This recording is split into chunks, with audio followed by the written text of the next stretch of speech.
Olá, turma. Teorema dos senos. Dado um triângulo ABC de medidas Azinho, Bzinho e Czinho e ângulos alfa, beta e gama, o que afirma o teorema dos senos?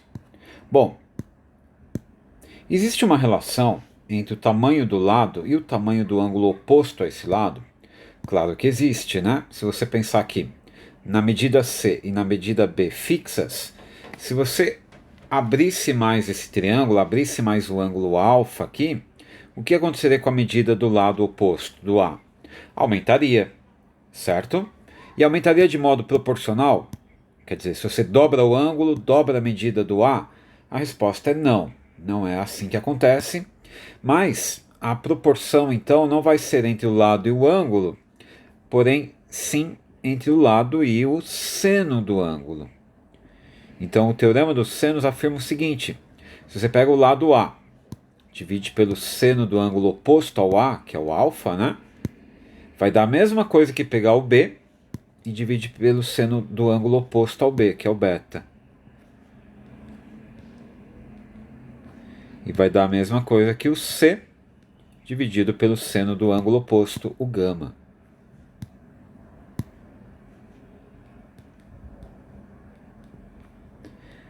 Certo? Isso é o que afirma o teorema dos senos. Então pega o A, divide pelo seno do alfa, vai dar um número. O B pelo seno do beta vai dar o mesmo número, o C pelo seno do gama também vai dar o mesmo número.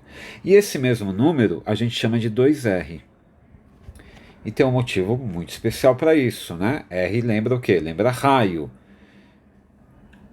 Então existe sempre aqui no nosso desenho, no nosso triângulo, lembra que sempre existe uma circunferência que circunscreve o triângulo. Opa.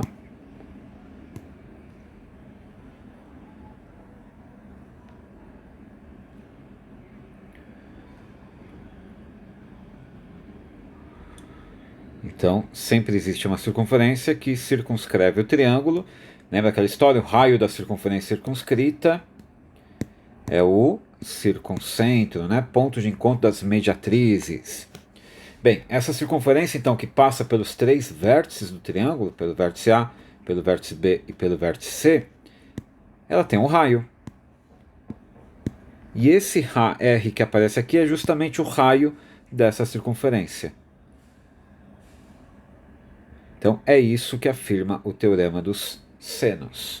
Se você pega a medida de um lado, divide pelo seno do ângulo oposto, e uma medida de qualquer lado pelo seno do ângulo oposto a esse lado, o resultado será o diâmetro da circunferência circunscrita, né? 2 vezes o raio, o diâmetro. Ok? Vamos dar um exemplinho. Então, um exemplo clássico aqui, eu te dou esse triângulo, te dou essa medida aqui, 45 graus, e aqui é 30 graus. Esse lado é 5, eu quero o x. Então você não precisa aplicar a lei dos senos, né, com a frase completa. Você pode aplicar só o que interessa. Então aqui, o que diz a lei dos senos? Você pegar um lado, x, dividir pelo seno do ângulo oposto. Isso vai ser igual a pegar o outro lado, 5, e dividir pelo seno do ângulo oposto a esse outro lado, seno de 30. Ok? Fazendo as continhas, então você pode passar o seno de 45 multiplicando. Se quiser o seno de 30 aqui também, a gente quer isolar o x, né? Mas vai ficar mais bonitinho se eu fizer isso.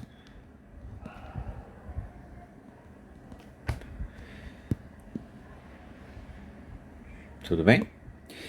Seno de 30 é meio. Seno de 45 é raiz de 2 sobre 2. Então esse 2 vai cortar. Então sobrou x igual a 5 raiz de 2. E mais uma ferramenta, então, para você descobrir quanto mede um lado de um triângulo, né? Descobrir medidas de lado, ou o contrário, né? Ele poderia dar os lados e pedir o seno do ângulo. Mais um exemplo.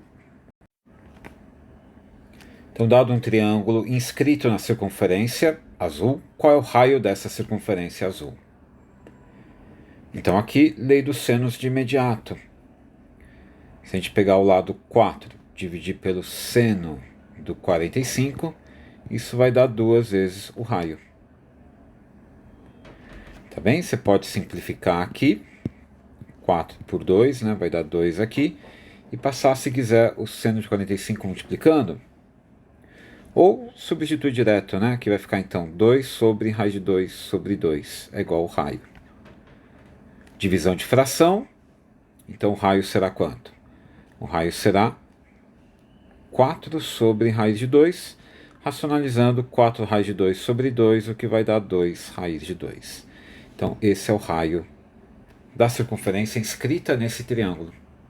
Tá bem? Então duas aplicações aí imediatas, uma pegando só a relação entre o lado oposto e o seno do ângulo oposto, e a outra pegando o raio também, né? A formulinha que pega o raio, a parte da lei dos senos que pega o raio. Então é isso. No próximo vídeo a gente faz a demonstração da lei dos senos. Até lá.